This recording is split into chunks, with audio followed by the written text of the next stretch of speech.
So this video we'll be discussing some of the theory questions that has come in MoS for KTU.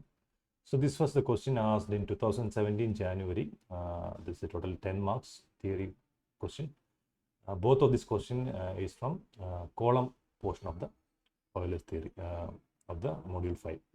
So first problem is what are the assumptions of Euler column theory? Now this answer I have directly pasted from Crippling book, 19.3 section. It is directly given. There are 7 points.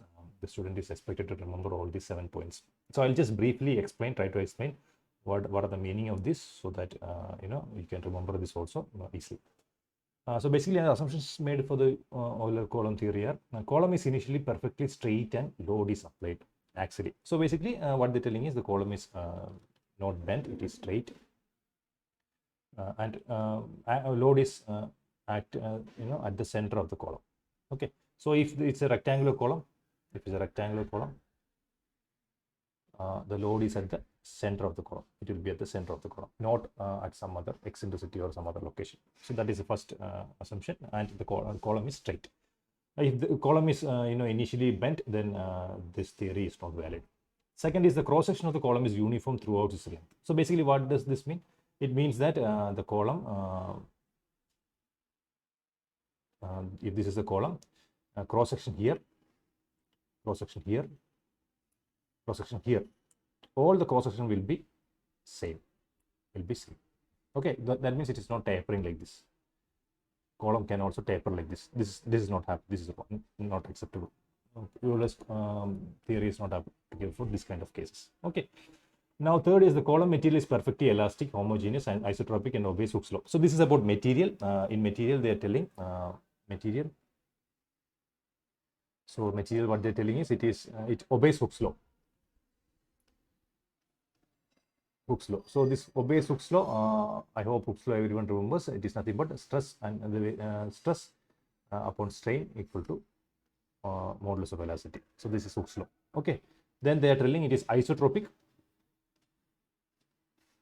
then homogeneous.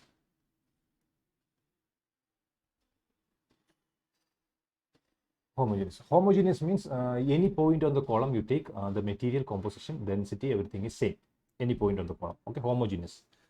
So generally, concrete is not a homogeneous material. It is assumed to be homogeneous. Steel is a homogeneous material. Then isotropic, in all directions the properties are same. What will be the property in all the directions? For example, E value, if the E value in this direction and E value in this direction, both will be same. So that is one way of putting it. Okay, all other properties are same in all directions. That is what is meant by isotropic. Then Hooke's law I have already explained. Then the length of the column is very large compared to its lateral dimension. So if it's a square column, width and depth are there. Height of the column is very, very large compared to the width and height of the column. So that is this assumption. The direct stress is very small as compared to the bending stress. So basically what they are telling is the column will buckle and fail like this, and the failure is due to bending. Okay, so basically when it bends like this, what happens? There is an eccentricity. This load into this distance will give a moment here. So because of the moment, there will be bending stresses. Okay, so the column will be failing by bending stresses. The other way of failing short columns will be failing by axial stresses, not bending. Normal stresses, not bending stresses. Okay, so this Euler's theory, we assume that it is failing by bending stress. Column will fail by buckling only. So this is another way of telling this. Both are means more or less one are related point. Then self weight of the column is negligible. The weight of the column, the self weight is we are neglecting. We are assuming only the force on this is the force which are putting in the which putting as a load, not the weight of the column. So this is what we are writing. So mostly if you write 5 of this, you should get 5 marks, but try to remember all 7 points and write. Okay, so this is the first part. Second part is write the equation for Euler's crippling load for columns with both ends hinged, both ends fixed, one end fixed and other end hinged, and one end fixed and other end free. So this is also very, very simple problem. So what they are asking is Euler's formula. It is the general formula is pi square E I upon L E square, where L E is nothing but the effective length.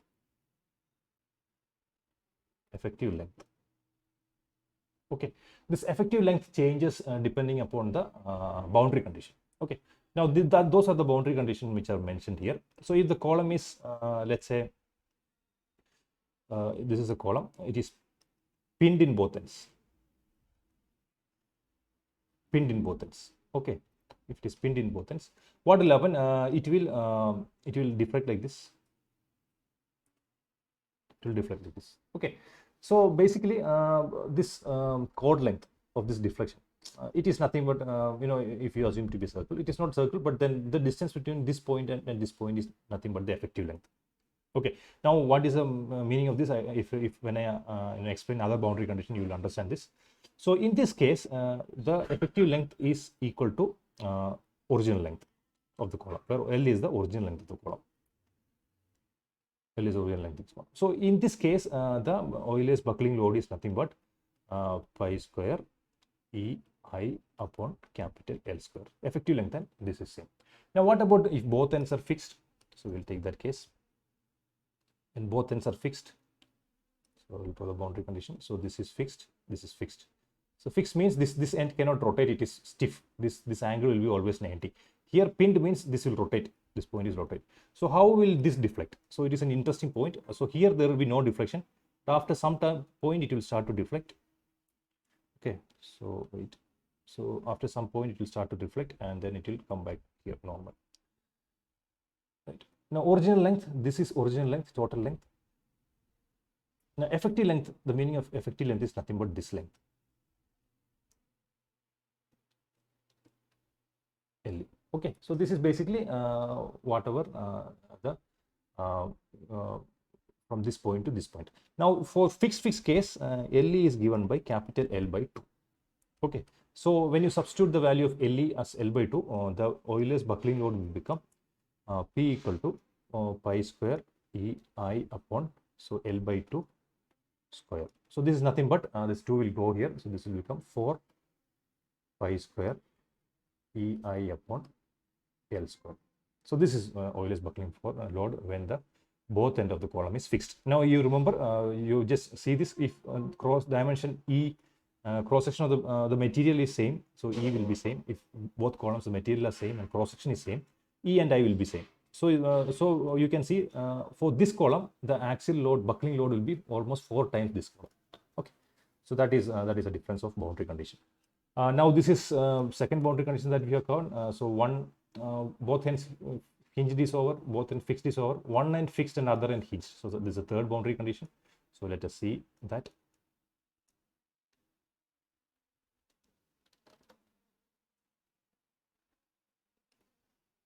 So one end is fixed, other end is pinned. So that means this end can rotate. So the deflected shape will look like this, something like this. Look like this. Okay, and this is the total length, actual length of the column, and this will be the effective length.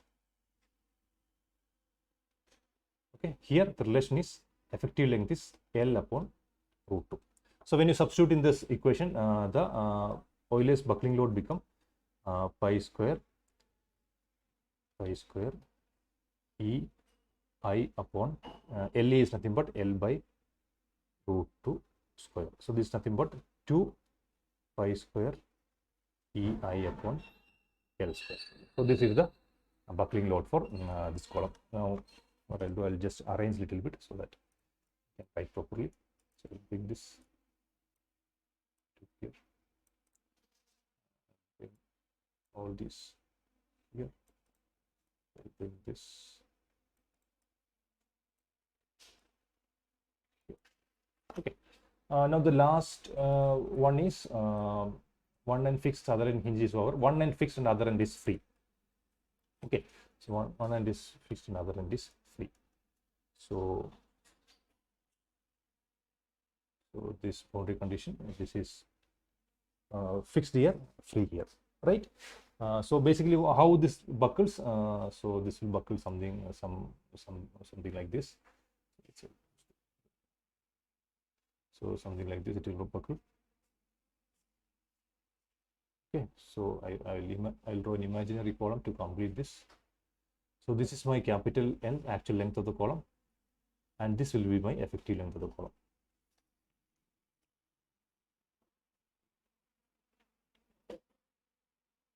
Effective length of the column. So in this case, effective length is 2 times the original length. So my Euler's buckling load will become pi square EI upon 2L square. So this is nothing but pi square EI upon 4L square. So you can imagine this with respect to hinge condition, the actual load, even though when the length of the column is same, cross section is same, then E and I of these two columns will be same, this condition and this condition. Okay, now the actual load capacity of this column is P, then the load capacity of this column will be 1/4 of that value. Okay, when one end is free, then it is become direct 1/4 of that value.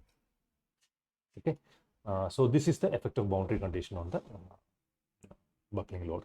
Now I hope this is clear, very clear. So this theory question is there, a simple problem. Remember these values L, L/2, L/√2 and 2L. This you should remember so that you can score these marks. So that's it. We will discuss another problem in the next video. Thank you.